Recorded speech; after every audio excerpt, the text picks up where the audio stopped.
नमस्कार मित्रों, पटेल हिंदी चैनल पर आप लोग को स्वागत है। और हमारे चैनल को सब्सक्राइब, लाइक, कमेंट जरूर करें और दोस्तों को भी शेयर करें। हम लोग देख रहे थे संधि। आज जो है संधि की 5वीं क्लास है और मैं इसमें आज देखेंगे व्यंजन संधि। क्या देखेंगे? व्यंजन संधि। हम लोग स्वर संधि की सभी भेदों को देख चुके थे। स्वर संधि का 5 भेद था। स्वर संधि का 5 भेद क्या क्या था? दीर्घ स्वर संधि, वृद्धि संधि, गुण संधि, अयादि संधि और यंग संधि। हमें पांचों भेद को अच्छी तरह से देख लिए थे उदाहरण सहित। अब आज हम देखेंगे व्यंजन संधि। व्यंजन संधि का कोई ये भेद नहीं है, लेकिन व्यंजन संधि अपने आप में बड़ा है। लेकिन आज हम सोचेंगे व्यंजन संधि को समाप्त कर दे, बाकी कल की क्लास में विसर्ग संधि के साथ संधि समाप्त। तो देखिए व्यंजन संधि हम लोग बताए थे। जब हम लोग बताए थे कि संधि का 3 भेद है, स्वर संधि, व्यंजन संधि और विसर्ग संधि, तो हम व्यंजन संधि का परिभाषा आप लोग को लिखा चुके थे। लेकिन आज फिर देख लीजिए व्यंजन संधि किसे कहते हैं। जब कोई व्यंजन या कोई वर्ण, जो भी कहिए, कोई व्यंजन के बाद क्या है? व्यंजन प्लस व्यंजन। मतलब हुआ कि जब कोई व्यंजन के बाद व्यंजन आए, यानी व्यंजन हुआ पहला में, दूसरा में भी व्यंजन, पहला में व्यंजन, दूसरा में भी व्यंजन आए, मतलब पहला शब्द दूसरा शब्द, दोनों में व्यंजन आए, और दोनों का जब जो योग करेंगे, जब दोनों को संधि करेंगे, तो क्या प्राप्त होगा? व्यंजन ही प्राप्त होगा। पहला कंडीशन। दूसरा कंडीशन क्या कहता है? जब व्यंजन के बाद कोई स्वर आए, यानी व्यंजन है, व्यंजन के बाद क्या आ रहा है? स्वर आ रहा है, तो भी जब हम दोनों को संधि करेंगे तो क्या प्राप्त होगा? व्यंजन ही प्राप्त होगा। ठीक। तीसरा कंडीशन क्या कर रहा है कि जब कोई स्वर के बाद व्यंजन आए, जब कोई स्वर के बाद क्या है? व्यंजन आए, तो भी क्या प्राप्त होगा? व्यंजन ही प्राप्त होगा। ये नहीं कि स्वर के बाद स्वर आए। जब स्वर के बाद स्वर आएगा तो एक ही मात्र स्वर व्यंजन, स्वर संधि। और जब स्वर के बाद व्यंजन आए तो व्यंजन, व्यंजन के बाद स्वर आए तो भी व्यंजन, और व्यंजन के बाद व्यंजन आए तो भी व्यंजन। यानी पहला हो गया, ये दूसरा हो गया, इसमें ये पहला, इसमें ये दूसरा। समझिए, कुछ नहीं है, परिभाषा इसी तरह से हम लिखाए थे कि जब कोई व्यंजन के बाद व्यंजन आए तो वह व्यंजन संधि, जब कोई व्यंजन के बाद स्वर आए तो भी स्वर व्यंजन संधि, जब कोई स्वर के बाद व्यंजन आए तो भी वह व्यंजन संधि। हम लोग क्या करेंगे कि हम लोग व्यंजन संधि को पहचानने का नियम यह है, हम लोग इस तरह से देखेंगे लिखा हुआ शब्द को, तो हम कह सकते हैं कि यह जो है व्यंजन संधि का उदाहरण है या व्यंजन संधि है। अब देखिए, कभी कभी क्वेश्चन सीधे उठाकर क्या दे देता है कि बताइए कि इनमें से कौन व्यंजन संधि है, और 4 ऑप्शन रहेगा ABCD। अब दे दिया, मान चलिए विद्यालय, छात्रावास, ऋग्वेद, और डी में इनमें से कोई नहीं, तो आपको देखना पड़ेगा, मिलाना पड़ेगा कि छात्रावास, तो छात्रावास क्या है? स्वर संधि है। विद्यालय भी स्वर संधि है। ऋग्वेद जो है आपका व्यंजन संधि है। अब ये ऋग्वेद कैसे व्यंजन संधि हुआ, ये हमको पहचानना है। अगर ये पहचानने के लिए आ गए तो समझिए 1 नंबर आपका हाथ में है। तो ठीक है, हम देखिए समझाते हैं, इसको मिटाते हैं। आप लोग नोट डाउन कर लिए होंगे। परिभाषा ऐसे लिख सकते हैं, जब कोई व्यंजन के बाद व्यंजन आए, या कोई व्यंजन के बाद स्वर आए, या कोई स्वर के बाद व्यंजन आए, तो इसके मेल से उत्पन्न विकार को क्या कहेंगे? व्यंजन संधि कहेंगे। संधि का मतलब क्या है? विकार होना ही है, कुछ बदलाव होना है, कुछ परिवर्तन होना है, तो वो संधि कहलाएगा। तो हम समझेंगे कि व्यंजन के बाद व्यंजन आए, या व्यंजन के बाद स्वर आए, या स्वर के बाद व्यंजन आए, तो इनसे के मेल से जो विकार उत्पन्न होता है वो क्या कहलाता है? व्यंजन संधि कहलाता है, व्यंजन संधि कहलाता है। ठीक, समझिए। अब देखिए, थोड़ा सा ध्यान दीजिए। जैसे मान लिए कि ऋग्वेद है, ऋग्वेद लिखा हुआ है। अब ये व्यंजन संधि कैसे है, या स्वर संधि है, या विसर्ग संधि है, तो पहले हम देखेंगे, समझेंगे, तो हमने पता करेंगे कि भाई है व्यंजन संधि की नहीं है, या स्वर संधि क्या है। तो हम 2 शब्द लिखते हैं, एक ये साइड, एक ये साइड, था ना। इधर भी व्यंजन रहेगा, इधर भी व्यंजन रहेगा, तो व्यंजन संधि। अगर इधर स्वर है, इधर व्यंजन है, तो भी व्यंजन संधि। मैंने एक तरफ व्यंजन रह गया तो क्या हो जाएगा? व्यंजन संधि हो जाएगा। तो देखिए, इसको तोड़ेंगे तो क्या होगा? ऋग जोड़ वेद, यानी इधर क्या लिखाएगा? वेद। कुछ नहीं आ रहा है आपको, तो इतना जरूर समझिए कि इधर वेद लिखा गया, यानी क्या लिखाएगा? ऋग। अब सब समझिए कि ऋग लिखाएगा तो हम इधर देखेंगे कि इधर क्या है? ये व्यंजन है। वह क्या है? वो व्यंजन है, स्वर थोड़ा है। तो वह व्यंजन है, यानी इधर व्यंजन हो गया तो इधर कुछ भी रहे, इधर व्यंजन रहे या स्वर रहे, कुछ भी रहे, इधर स्वर रहे या व्यंजन रहे, कुछ भी रहे, क्या हो जाएगा, व्यंजन संधि होगा। यानी ये क्या समझेंगे हम, यह जो है व्यंजन संधि का उदाहरण है। समझिए। दूसरा लिख लीजिए, देखिए इसी तरह से दिग्गज। अब दिग्गज को भी दो शब्द में तोड़ेंगे, विच्छेद करेंगे। तो इधर दिक जोड़ दिक होगा, इसका क्या होगा संधि, देखिए ये भी व्यंजन संधि है, लेकिन इसको आगे समझाएंगे। दिग्गज को दिग जोड़ गज नहीं होगा, ग जो है इक्का में बदल जाता है। ये पढ़ाएंगे कि भाई प्रथम वर्ण जो है वो जो है तीसरा वर्ण में कैसे बदलता है। तो ग जो है क में बदल गया, क के बाद ख ग, तो दिक जोड़ हो जाएगा, इस तरह से होता है इसका, दिक जोड़ गज, ठीक ना। तो देखिए क क्या है, यादा क है, तो इससे मतलब हमको रखना है। लेकिन अगर हमको इधर आराम से मिल रहा है ग, तो ये क्या है, व्यंजन है। तो ये व्यंजन है, तो इधर कुछ भी रहे तो क्या होगा, व्यंजन संधि होगा। पकड़िए, टाइम हमको इसको पकड़ने इसको पकड़ने नहीं लगना है, या तो ई पकड़ा जाए या तो ई पकड़ा जाए, दोनों में से एक पकड़ा गया तो हम समझ जाएंगे कि व्यंजन संधि है। अरे भाई एक तरफ तो स्वर रह ही सकता है, दोनों तरफ जब स्वर रह जाएगा तो स्वर संधि हो जाएगा। एक तरफ तो स्वर रहेगा ही, एक तरफ तो हर हाल में व्यंजन आना है, या दोनों तरफ व्यंजन आना है। तो जब व्यंजन एक तरफ ही पकड़ा गया तो फिर हमको विशेष टाइम काहे लगाना है प्रश्न में, हम डायरेक्ट कह देंगे कि ये व्यंजन संधि का उदाहरण, ये भी व्यंजन संधि का उदाहरण है। ठीक, आप लोग समझ चुके होंगे, अच्छे से आप लोग लिखिए। उसके बाद जो हम देखते हैं कि भाई व्यंजन संधि का प्रकार, भेद नहीं, व्यंजन संधि मतलब जैसे दिक जोड़ गज, ग जो है क में कैसे बदल गया, इसी तरह से हम लोग आगे देखेंगे। ठीक है, इसको आप नोट डाउन कर लीजिए। देखिए आइए समझिए, ये समझ आइए, नियम फर्स्ट है, हम लोग देखेंगे क्या कह रहा है व्यंजन संधि में कि पहला नियम देखिए कि प्रत्येक वर्ग का, वर्ग क्या है, 5 गो है, कवर्ग, चवर्ग, टवर्ग, तवर्ग, पवर्ग, 5 गो वर्ग है। प्रत्येक वर्ग का प्रथम वर्ण क्या होगा, क च ट त प, प्रथम वर्ण के बाद, माने इसके बाद प्रथम वर्ण के बाद कोई भी स्वर या कोई अंतस्थ व्यंजन और किसी वर्ग का तीसरा या चौथा वर्ण आएगा तो वो किस में बदल जाएगा, वो अपने वर्ग का तीसरा वर्ण में बदल जाएगा। ठीक, देखिए समझिए कैसे होता है। कोई वर्ग का पहला वर्ण क्या है, क च ट त प, कोई वर्ग का ही पहला वर्ण है। इसके बाद अगर कोई स्वर यहां लिख दीजिए, इसके बाद यानी इसके बाद प्लस, इसके बाद यहाँ प्लस लिख देते हैं, यहाँ इसके बाद क्या है, कोई स्वर, इसके बाद कोई स्वर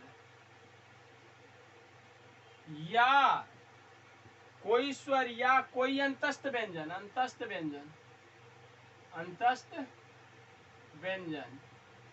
ये हम वर्णमाला में पढ़ाए। अंतस्थ व्यंजन कौन होता है, जो य र ल व होता है, य र ल और व, कोई अंतस्थ व्यंजन के बाद अगर तीसरा वर्ण या चौथा वर्ण, तीसरा वर्ण ग या चौथा वर्ण घ, अगर इतना आता है, पहला वर्ण के बाद में कोई स्वर अंतस्थ व्यंजन, कोई स्वर अंतस्थ व्यंजन या तीसरा या चौथा वर्ण आता है या व्यंजन आता है, तो क्या होगा, वह अपने आप किस में बदल जाएगा, बराबर तीसरा में बदल जाएगा, इसमें थर्ड वर्ण में बदल जाता है।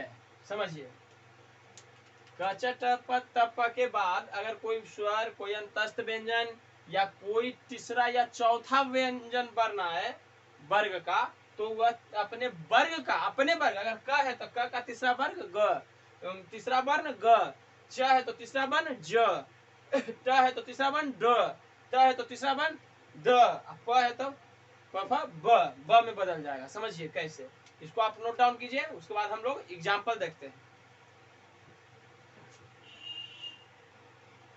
देखिए आइए एग्जाम्पल देखिए, उदाहरण देखिए। हम अभी समझाए थे क्या कि पहला नियम में क्या कि कोई क च ट प के बाद कोई स्वर, कोई अंतस्थ व्यंजन या लघु या कोई वर्ण का तीसरा या चौथा वर्ण, कोई वर्ग का तीसरा या चौथा वर्ण आएगा तो वो अपने आप तीसरा वर्ण में तब्दील या बदल जाएगा। तो जैसे वागीस, देखिए इसका संधि विच्छेद कीजिए। वागीस, ये ग है, ये क्या है, तीसरा वर्ण है। ये पहला वर्ग का ये तीसरा वर्ण है। ये क्या होगा, ये जो है अपने आप में तीसरा में बदल रहा है, यानी क रहता तो ग में बदलता, तो ग है तो क में बदलेगा, ग है तो क में बदलेगा। तो इसका क्या होगा, वाक जोड़ इस, वाक जोड़ इस यानी वागीस। क और ई दीर्घ ई मिलकर गी बनता है। ये आधा क होगा, ये पूरा क नहीं लिख सकते हम, आधा क और पूरा ई मिलेगा बड़ी, तो जाके गी बनेगा। देखिए क्या हुआ, कोई क्या आया, कोई पहला वर्ण आया, वर्ग का ही पहला वर्ण आया, उसके बाद क्या आया, कोई स्वर आया। क्या कह रहा था, कोई स्वर, तो कोई स्वर आया पहला वर्ण, उसके बाद कोई स्वर आया, तो ये क्या होगा, अपने आप तीसरा में बदल जाएगा। तो क्या हुआ, यहाँ देखिए थोड़ा सा नीचे लिखते हैं, वाक जोड़ इस। देखिए ये और ये क्या है, ये लिखेंगे हम लोग, क्या है, प्रथम, ये क्या है, कचतप का प्रथम वर्ग, वर्ग का प्रथम अक्षर, प्रथम वर्ण या वर्ण लिखते हैं। ये क्या हो गया, स्वर है। कोई वर्ण के प्रथम अक्षर के बाद, प्रथम वर्ण के बाद कोई स्वर आता है तो ये क्या बन जाता है, अपने आप ये जो है तीसरा वर्ण बन जाता है, यानी ग बन गया। समझिए बहुत इजी है। वाक जोड़ इस, वागीस। इसी तरह से सडानंद, तो देखिए ड क्या है, ट का ट ठ ड, ट का ही तीसरा है, तो इसका क्या लिख सकते हैं, सट जोड़ आनंद, आनंद यानी ट आधा, पूरा या मिलेगा तब जाके बन जाएगा क्या, डा, ट ठ ड, ट का कैमा है, तीसरा है, डा बन जाएगा, यही होगा सडानंद। इसी तरह से हम बाघ देवी को क्या लिख सकते हैं, ये ग आधा है तो आधा ही ग है तो आधा ही क लिखेंगे, क के बाद क ख ग, क ख आई ग। देखिए ये पहला, दूसरा, ये तीसरा, तो ये तीसरा है ना जी, तो इसका पहला क्या हो जाएगा, क हो जाएगा, यानी क लिखाएगा। देखिए तीसरा था ना जी, तो पहला क लिखा है ना, इसी तरह से ये भी आधा लिखाएगा।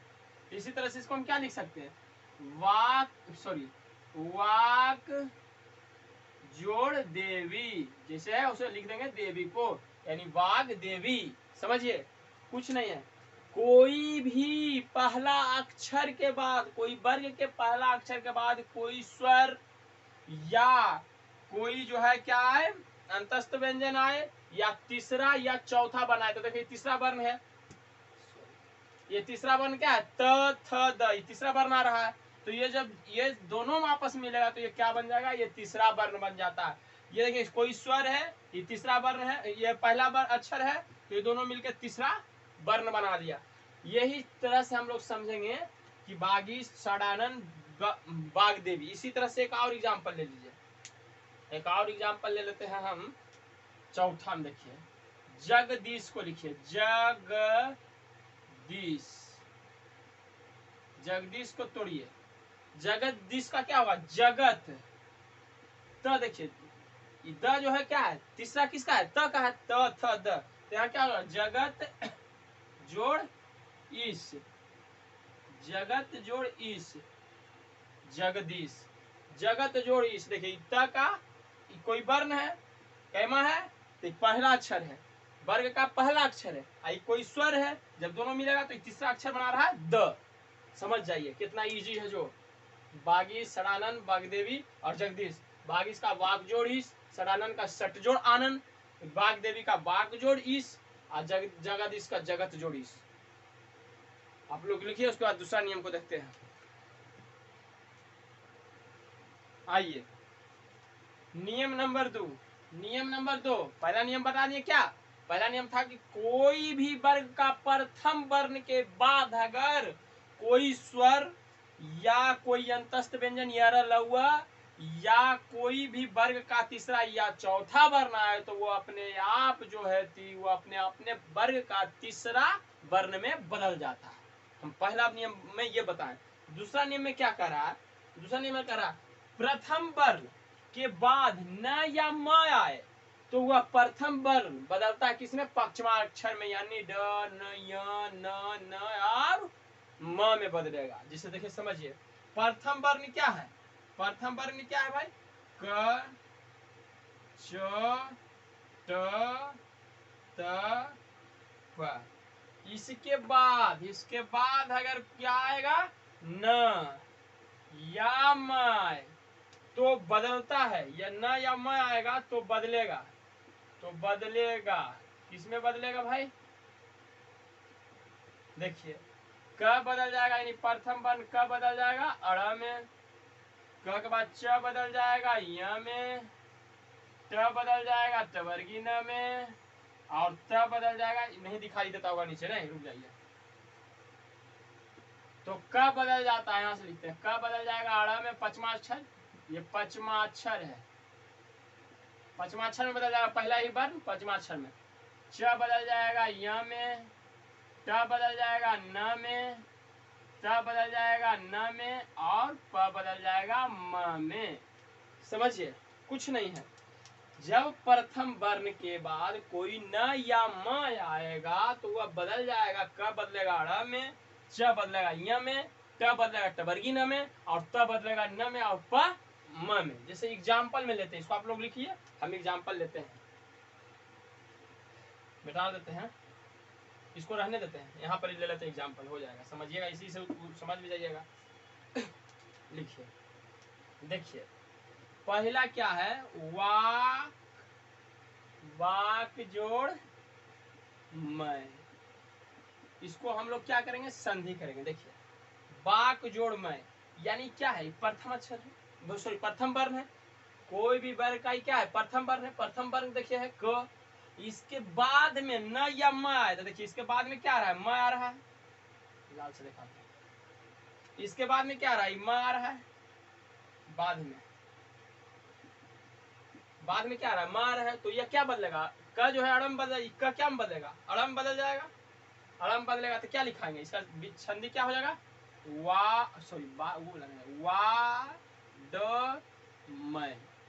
वाडमय, ये क्या हो गया? वाक जोड़ मय का संधि क्या हो जाएगा? वाडमय। समझिए, कोई भी वर्ण का प्रथम वर्ण के बाद म या न आवे, तो म आ रहा है तो वो क्या में बदलेगा? कड़ में बदल जाएगा। क क्या में बदल गया? अड़म बदल गया। समझ गए होंगे, बहुत इजी है। व्यंजन वर्ण व्यंजन संधि बहुत ही इजी है। हल्का हल्का सा जो है एग्जाम देने से पहले से उनका नोट बना लीजिएगा, जाकर देख लीजिएगा, ऐसे 2-4-10 गो जो है अरिहंत का हिंदी किताब, उससे जो है आप लोग संधि में जाकर जो है इसको आप लोग जो है क्या करिएगा कि उसका जो दिया हुआ एमसीक्यू उसको बनाइएगा, समझिएगा, तो अपने आप बहुत इजी 25-30 को बना लीजिएगा। समझिए, इस व्यंजन संधि में आप 50 को अगर टोटल बना लिए व्यंजन संधि, तो समझिए व्यंजन संधि का कोई भी उदाहरण आपसे गलती नहीं होगा, आप आराम से बना लीजिएगा। इसको मिटाते हैं, दूसरा एग्जाम्पल देखते हैं।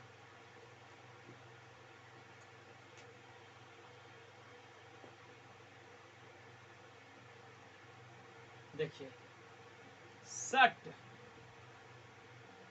जोड़ मास का क्या होगा? संधि। संधि विषय दिया है, इसका संधि करना, योग संधि मैंने जोड़ना, मिलाना। बताए थे कि संधि मैंने शादी होता था, कहता है एक परिवार से दूसरे परिवार में क्या हो गया भाई? संधि हो गया। या कोई देश में जब वार्तालाप होता है, कुछ मुद्दों पर जब दोस्ती बढ़ती है, तो उसको क्या कहते हैं कि भाई भारत को जो है कि नेपाल के साथ 5 मुद्दों पर जो है संधि हुई, यानी संधि मैंने मिला, बात बन गया। तो यहाँ बात बनाना है, बिगाड़ना नहीं है। तो सट जोड़ मास, तो देखिए ट जो है, ये जो ट है क्या है?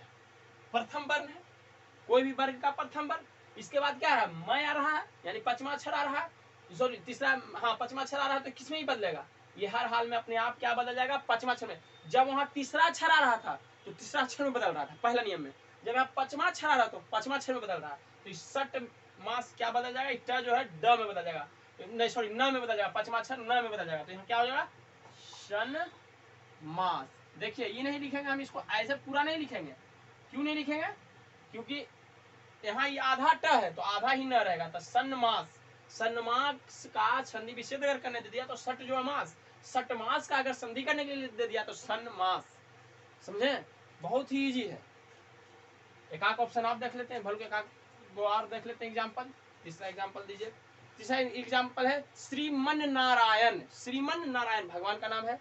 देखिए श्रीमन, श्रीमन, मन ऐसा होता है कि वो वाला मन होगा, श्रीमन आधा डबल ना, श्रीमन नारायण, बड़ा शब्द है, कोई बात नहीं है। देखिए श्रीमन नारायण तो क्या है, ये भी देखिए क्या है, इसको हम संधि विच्छेद करेंगे, ये संधि है, इसको हम संधि विच्छेद करेंगे तो क्या होगा, श्रीमन नारायण। तो देखिए श्रीमन, ये जो है क्या, इसको देखिए ये क्या है, पश्चिमाक्षर है, ये पश्चिमाक्षर है, तो पश्चिमाक्षर है तो इसको किस में लाना है, इसमें क्या लाएंगे, पहला अक्षर में लाएंगे। जब पहला अक्षर था तो पश्चिमाक्षर में ले जाते थे, और जब पश्चिमाक्षर है तो पहला अक्षर त में लाएंगे, तो त में लाइए श्री, श्री मत, इसको लाल से लिख देते तो आप लोग बेहतरीन समझिएगा। देखिए आधा न है तो आधा त आएगा, श्रीमत, यहाँ प्लस दे देते हैं, अब क्या हो जाएगा, बाकी जो लिखा हुआ उसको लिख दीजिए नारायण। देखिए समझिए, बहुत ही इजी है, देखने में लगा बड़ा शब्द, बड़ा खराब। श्रीमन नारायण, न जो है क्या है, न जो है पश्चिमाक्षर है, त का पश्चिमाक्षर न है, और हमको न को बदलना है किसमें, प्रथम वर्ण में, प्रथम वर्ण में बदलना है।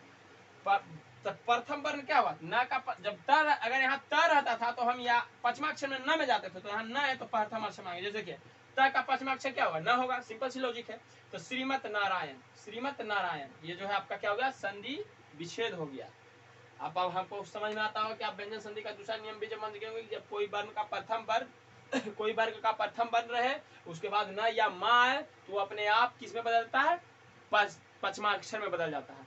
ये जो है समझ गए होंगे, पहला नियम भी समझ गए, जब कोई प्रथम वर्ग का प्रथम वर्ण, वर्ग का कोई प्रथम वर्ण के बाद कोई स्वर, कोई अंतस्थ व्यंजन या रला हुआ जिसको कहते हैं, उसके बाद कोई तीसरा या चौथा वर्ण आए तो अपने आप जो है प्रथम वर्ण क्या होता है, तीसरा वर्ण में बदल जाता है। पहला नियम और दूसरा नियम दोनों आप समझ गए, तीसरा नियम देखेंगे, आप इसको लिख लीजिए जब तक। देखिए आइए, जब तीसरा नियम नंबर 3 व्यंजन संधि का, जब छोटी और छोटी ऊ के बाद दंत स, इसको दंत स कहते हैं, दंत स आए तो वह दंत स जो है वो बदल जाता है किसमें, मूर्धन्य स में। ये दंत स किसमें बदल जाता है, मूर्धन्य स में बदल जाता है।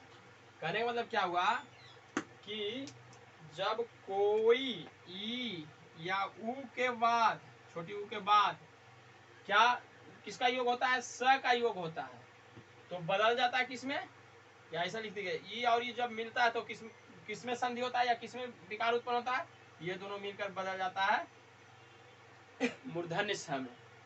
जब ई छोटी और छोटी ऊ को जब दंत स से संधि कराते हैं तो बदल जाता है मूर्धन्य स में। आप लोग बहुत ईजी समझ गए होंगे, छोटी या छोटी ऊ के बाद जब दंत स आए तो वह बदल जाएगा मूर्धन्य स में। नाम इधम ऐसे या रट लीजिए या समझ लीजिए। अब इसको देखिए जो है एग्जाम्पल के रूप में लेते हैं, एग्जाम्पल देखते हैं फर्स्ट में। जैसे मान चलिए ले लेते हैं सुषमा। अब सुषमा का विच्छेद कीजिए, सुषमा का संधि विच्छेद कीजिएगा तो क्या होगा, सु लिख देंगे सु। अब देखिए सु में क्या आ रहा है, सु में क्या आ रहा है, छोटी ऊ आ रहा है, सु में क्या आ रहा है, छोटी ऊ आ रहा है, और सु जोड़, अब क्या कर रहा है, ऊ ई और ऊ के बाद क्या है, दंत सा है।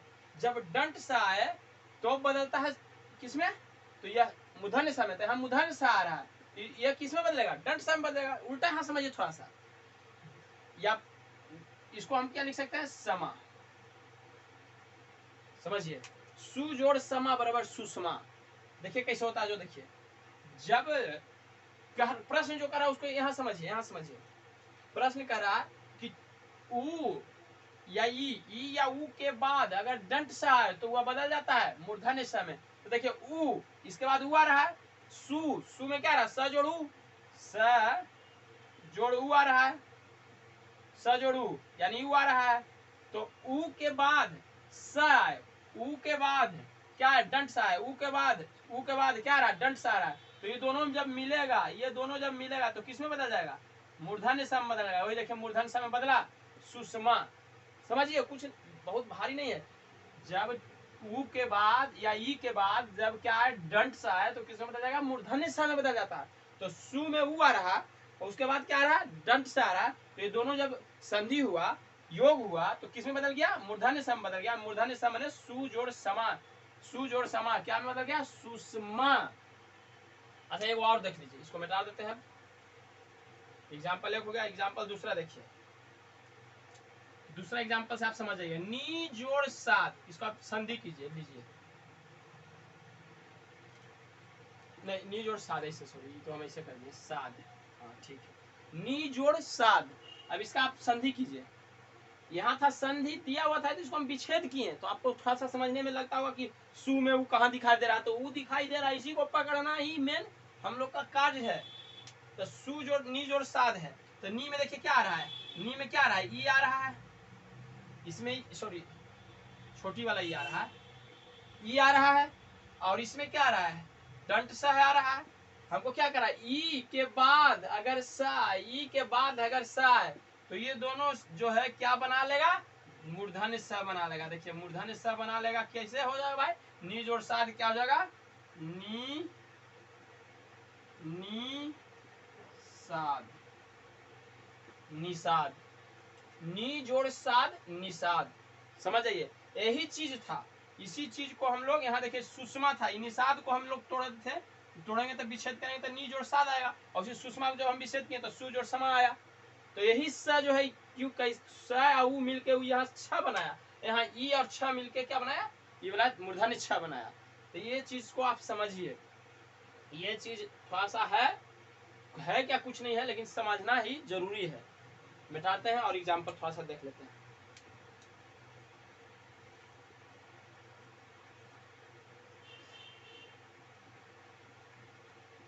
देखिए और ले लीजिए एग्जाम्पल 3, अभिषेक, हल्का हल्का देखिए इसका आता है, संधि विच्छेद करें, अभिषेक, अभिषेक को देखिए क्या करेंगे, अभी तो लिख देंगे, भी में क्या निकल रहा है, हर्षई निकल रहा है, हर्षई निकल रहा है। देखिए यहाँ लिखिए, नहीं समझ आता तो इस तरह से लिखिए, हम लोग को लिखने नहीं, लेकिन लिखिए अभी जोड़ शेख। देखिए शेख है, अब यहाँ क्या कैसे ऐसे बन गया, ये जो है मूर्धन्य स कब होगा, जब यहाँ ई के बाद क्या आएगा, दंड सा आएगा, यानी कि शेख। जब देखिए अब यहाँ से स आ गया, यहाँ से निकल गया स, यही जब ई और ई मिला तो क्या बनाया, यही दोनों जब मिलेगा तो बनाएगा मूर्धन्य स, यही लेकिन नहीं, ये हो गया अभिषेक, शेख यही से जो है बन गया ये से, तो अभिषेक का हो जाएगा अभी जोड़ शेख। अब हमको समझ में आया होगा कि आप जो है नियम नंबर 1 व्यंजन संधि का, नियम नंबर 2 और नियम नंबर 3 आप लोग समझ गए हैं। एक दो नियम और बचा है व्यंजन संधि का, वो हम लोग देख लेंगे कल की क्लास में। आज जो इतना ही रहेगा, और उसके बाद हम लोग विसर्ग संधि में आएंगे, और विसर्ग संधि के साथ ही संधि को द करेंगे, समापन करेंगे। उसके बाद हम लोग पढ़ेंगे नेक्स्ट चैप्टर समास। धन्यवाद, और हमारे चैनल को पटेल हिंदी को सब्सक्राइब, लाइक, कमेंट कीजिए, और हमें ये कमेंट जरूर कीजिए कि हमारा क्लास क्या आपको समझ में आ रहा है बेहतर कि नहीं। अगर नहीं आएगा तो और डीपली समझाएंगे। देखिए हम जो है क्या किए हैं, कंटेंट को इस तरह से निकाले हैं, न तो आपको ज़्यादा लिखने की जरूरत है, आप जो है कि डायरेक्ट माइंड सेट कीजिए और समझिए, और ये आप जो है अपने क्वेश्चन को डायरेक्ट सॉल्यूशन कीजिए, ताकि आपको समझ कितना क्लास में होता है कि इस तरह का इतना नियम लेंजी पेंजी करके बताएगा। अब इसी को लिखता है कैसे, देखिए कैसे लिखेगा, जब कोई स्वर ई और उ, कोई स्वर के बाद अगर जो है स का योग या संधि कराया जाता है, तो दंत स जो है अपने आप में मूर्धन्य स के रूप में हो जाता है। तो इस तरह से गजब है भाई, ई और उ के बाद जब स आए तो स जो है मूर्धन्य स बदलता है। इस तरह से इजी करके पढ़िए, और आप अरिहंत का हिंदी का किताब से जो है आप लोग थोड़ा मेहनत कीजिए। ऐसे कहिएगा तो एक क्लास हम ले लेंगे आपका, पूरे संधि का जितना भी क्वेश्चन है, 5-5 क्वेश्चन सब, चाहे वो दीर्घ स्वर संधि हो, चाहे वृद्धि संधि हो, गुण संधि हो, आदि संधि हो, यन संधि हो, व्यंजन संधि का पहला, दूसरा नियम, तीसरा नियम, चौथा नियम, पांचवा नियम, जो नियम हो उससे क्वेश्चन 5-5 को ले लेंगे और आपको समक्ष जो उसका हल करा देंगे। लेकिन आप लोग रेगुलर रहिए और रेगुलर क्लास को कीजिए। और क्लास के साथ जो भी हम होमवर्क देखिए, जब हम संधि करा रहे थे तो संधि में हम लोग दिए थे गुण संधि और ये दीर्घ स्वर संधि का 5 को 8 को क्वेश्चन दिए थे आपको हल कराने के लिए। आप देखिए पीछे वाला वीडियो में जाकर संधि वाले, अच्छी संधि मतलब नहीं। हाँ, तो इसके साथ ही हम धन्यवाद।